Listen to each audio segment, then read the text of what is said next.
Unless you've been living under a rock, you've definitely seen the viral 100 men versus gorilla debate taking over the internet these days. Some argue the gorilla would win, while others insist 100 men could easily overpower it. Listen, I tend to think it's the latter, since humans, I feel like, especially when organized, can achieve the impossible, paired with the gorilla's stamina issues that would give them a major advantage. But nonetheless, I decided to do something with a similar premise that I literally thought about when going for a drive to clear my head.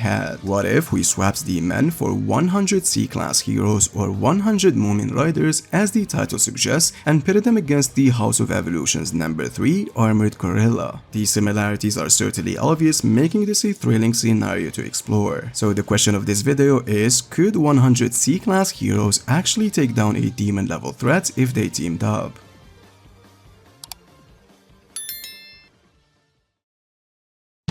You see, demon level monsters are certainly very strong, as clearly demonstrated by the Deep Sea King, taking down 2 A-class heroes easily, defeating Puri Puri, who's an S-class hero, competing with the speed of Sound Sonic, and pushing Genos to his absolute limits. This was when us, the audience, truly understood how strong these creatures are if the One Punch Man himself isn't involved. Chapter 80.6 and 122 further reinforce this, stating that only S-class heroes can typically defeat a demon level threat by themselves without any help. This seems contradictory when considering instances where a demon level monster dominated 3 S-class caliber fighters in consecutive 1v1 battles. You see, there's an important distinction regarding this matter. While defeating a demon level monster surely qualifies someone for the S-class position, not every S-class hero can reliably defeat one, especially in the early stages of the story. This implies significant variance in strength even within the same threat classification.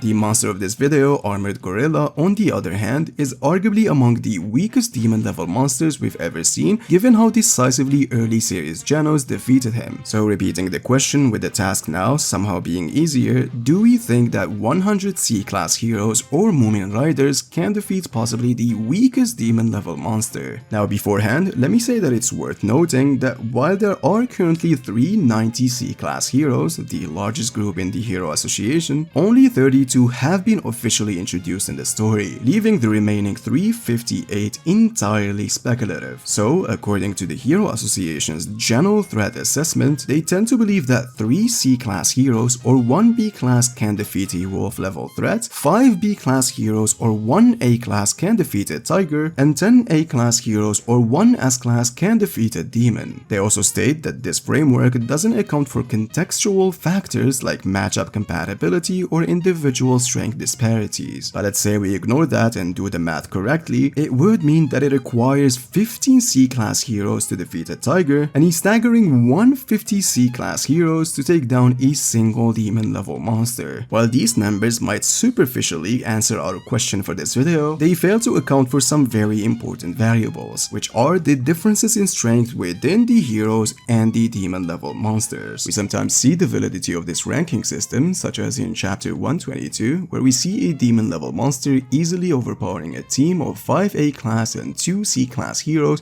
before Metal Bat intervenes and defeats it instantly. This and many other examples demonstrates that even 5 A-class heroes wouldn't be able to secure the victory against a demon level monster. But anyways, let's take it much further and analyze the C-class heroes individually. You see, in the audiobook, Mumen Rider nearly defeated Angry Grandpa, a monster with an unspecified threat level, though many speculate it to be Tiger. But even if we assume Angry Grandpa is only wolf level, that would still mean that Mumen Rider is roughly equivalent to 3 average C-class heroes according to HA's assessment. In addition to that, Tank Top Tiger is portrayed as Mumen Rider's physical equal in the databook, though those stats are certainly outdated and highly inconsistent. But this is still substantiated by Tank Top Tiger surviving an attack from Sonic's Shuriken, the same one that killed Angry Grandpa. Monster Roper Shell, Food Battler Fatoshi, and Gear Spear were assigned to the support team, tasked with both protecting the hostage and engaging Tiger to wolf level monsters on the surface. This, in my opinion, suggests they are stronger than the average C-class hero, whereas the others, as far as we know, are merely standard fighters, having been seen either defeated in battle or doing absolutely nothing. So bottom line, even if we say that there are exceptional 10 C-class all equal to heroes of class B, that still wouldn't even the playing field against the demon level monster. here, since Armored Gorilla, even though a low demon level monster, possesses an armor that can at some extent tank multiple incinerates from Genos. I really don't think multiple tank top tiger punches would ever scratch Gorilla's armor. Now let's look at this from a different perspective. If we account for Child Emperor's Okami device, which measures overall physical strength, then someone like Stinger would be 16 times stronger than an average C-class hero and 5.3 times stronger than someone like Mumen Rider. This is very important since Stinger was able to hurt Grizzly Nia, who's also a demon level monster. So does that mean punches or attacks from 16 different C-class heroes would be able to do the job? The answer is obviously no, since a concentrated strong punch is much stronger than multiple divided attacks. There are also other factors that plays into this, even with equal physical strength, such as proper technique, speed of the attack, time and precision, and not to mention mental stability. The device also shows inefficiency in determining the full capabilities of the subject by focusing on just one aspect, such as mistakenly giving a score of 402 to a demon level monster, while in fact it was revealed later that most of his strength comes from his lower body that generates almost 7,000 score of physical strength. So in the case of Stinger, it definitely didn't score how strong he is when using his weapon, which means relying on simple math using this device surely doesn't work. And even if we do, it's not like Armored Gorilla is gonna stand there and let himself be attacked. He's obviously an intelligent creature, unlike the real gorilla that is paired against 100 men in the viral debates. Now let's examine a one versus many character scenario from the story to see how the manga handles such situations. The most notable example that comes to mind is when Sage summoned over 100 criminals to the Hero Association base. You see, despite facing unpredictable and potentially hostile individuals, Sage clearly seemed confident that just 3 upper tier A-class heroes would be enough to protect him. It's unlikely that Sage failed to consider the possibility of these dangerous looking individuals attacking en masse. Therefore, his decision to rely on just 3 top tier A-class heroes suggests he genuinely believed that they alone could control the entire group. At the end of the day, the heroes themselves appeared confident, showing no intimidation despite the overwhelming numbers. Well, of course, this assessment proved disastrously wrong due to the presence of Sonic and Garu. However, the underlying principle remains valid. Under normal circumstances, 3 A-class heroes would typically be deemed sufficient to handle this scale of criminal threats, since at the end of the day, the A-class heroes are peak humans if the S-class didn't exist. So do we think that these criminals are as strong as C-class heroes? Well, I believe they could even be stronger. If you start comparing these guys to some prisoners who not even the strongest of them can bend iron bars, then it's reasonable to conclude they should at minimum equal C-class heroes. And do we think that Armored Gorilla is much more impressive than 3 upper A-class heroes? It's certainly very debatable, but I tend to lean towards the conclusion of it being very close. Despite it requiring 10 A-class heroes to defeat a demon, we can make an exception and say that 3 upper A-class heroes that according to Sitch has S-class combat abilities can deal with a low demon monster, since we've seen 3 very competent A-class heroes, Aion, Bushidrill, and Okama Itachi defeat Devil Longhair. So the point I'm trying to make here is that this perspective kinda gives you an answer for our general question. Some people would say that Mumen Rider was at least able to take hits from the Deep Sea King and Tank Top Master,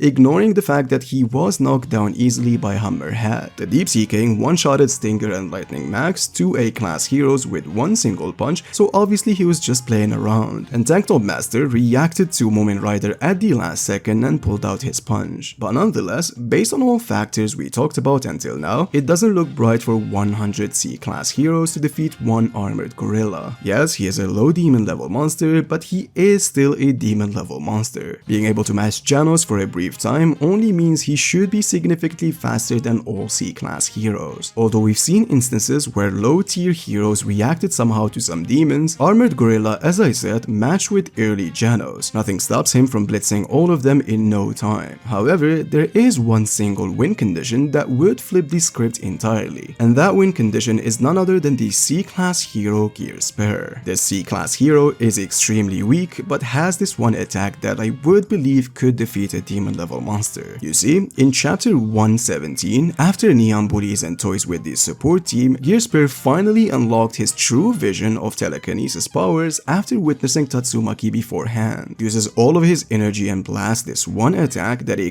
padre, a dragon-level monster, felt the need to escape and unconventionally dodge, used his ability to move through cracks to escape the attack. You see, this is very important since Neon in a prior chapter was letting everyone attack him without defending himself, knowing they would never be able to even make him budge. But against Gear Spear's attack, Neon specifically stated that he was quote-unquote saved thanks to his ability to move through cracks. Even Fubuki for a brief second compares Gear Spear's temporary psychic energy to her sister. So if there is a way for 100 C-class heroes to defeat Armored Gorilla, this would certainly be it. Other than that, nothing suggests that a demon level monster, low or high, would be defeated by a mass of the weakest heroes in the series. Now, what about 100 Mumen Riders? Would it change anything? So we established before that Mumen Rider should be a B-class hero. So listen, I'm gonna do the math again and make this a little complicated. Remember that Armored Gorilla, without his armor, walking and chilling on the street, easily one-shotted a Tiger level monster who defeated an A-class hero with minimum efforts. So this classification of one A-class hero required to defeat one Tiger monster doesn't work here, which technically would require more than 5 B-class heroes to defeat that one single Tiger. So if we say 2 A-class heroes were required to defeat Martial Gorilla, that would mean 100 Mumen Riders would be necessary to defeat this demon level monster, which makes this fight very close. But that's only when assuming that Mumen Rider is a decent B-class hero and can defeat a wolf level monster on his own, since at the end of the day, he really didn't defeat Angry Grandpa in the webcomics but had to be saved by Sonic. All of this doesn't account for Armored Gorilla to have his armor with him, since that would make the math even worse for Mumen Rider. So final verdict for this very funny matchup, I feel like 100 Mumen Riders, even with their dedication and refusal to fall down, would still not be enough to defeat a single demon level monster, as the databook clearly says that his armor brushes off even the incineration cannon as a gentle breeze, so hundreds of Justice Tackle, Justice Punches, and Justice Crashes probably wouldn't be able to crack Gorilla's armor. As for the other C-class heroes, the case would be the same, if not including Gear Spear in the equation. Thank you so much for watching this video, and please take good care.